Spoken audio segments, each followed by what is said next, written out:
വിയർപ്പൊഴുക്കാതെ പണം പാരാൻ കെൽപ്പുള്ള ഒരു ആയുധമായി മാറിയിരിക്കുകയാണ് ഇന്ന് സ്വലാത്ത് വ്യവസായം. പല പേരുകളിൽ തട്ടിക്കൂട്ടിയ സ്വലാത്തുകൾ ഇന്ന് ഉപയോഗിക്കപ്പെട്ടു വരുന്നു. നേതൃത്വത്തിലൊരു തങ്ങൾ കൂടിയാകുമ്പോൾ ബിസിനസ് ബഹുക്കേമം, അവരുടെ നേതൃത്വത്തിൽ പാവങ്ങൾക്കുള്ള വീട് നിർമ്മാണം, സമൂഹ വിവാഹം തുടങ്ങിയവ കൂടിയാകുമ്പോൾ പൊതുജന സപ്പോർട്ട് ഗംഭീരം.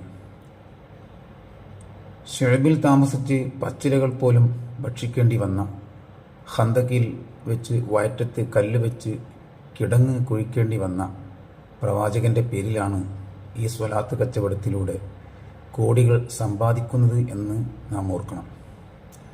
ഇന്ന് സ്വലാത്ത് ഗ്രൂപ്പുകൾ പരസ്പരം കുറ്റപ്പെടുത്തലുകളും ആക്ഷേപങ്ങളും എഴുതി തുടങ്ങിയിരിക്കുന്നു. കാരണം പുതിയത് വരുമ്പോൾ പഴയതിൻ്റെ തിളക്കം മങ്ങുന്നതാകാം. ഏതായാലും സ്വലാത്തിനെ പണസമാഹരണത്തിനുള്ള ആയുധമാക്കുന്ന ഒരാളും നാളെ അള്ളാഹുവിൻ്റെ മുമ്പിൽ രക്ഷപ്പെടില്ല എന്നതാണ് വസ്തുത. ആ പണം ഉപയോഗിച്ച് എത്ര തന്നെ നല്ല കാര്യങ്ങൾ ചെയ്താലും.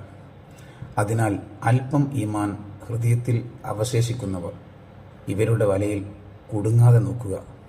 ഇല്ലെങ്കിൽ അള്ളാഹുവിൻ്റെ ശിക്ഷയെ പ്രതീക്ഷിക്കുക.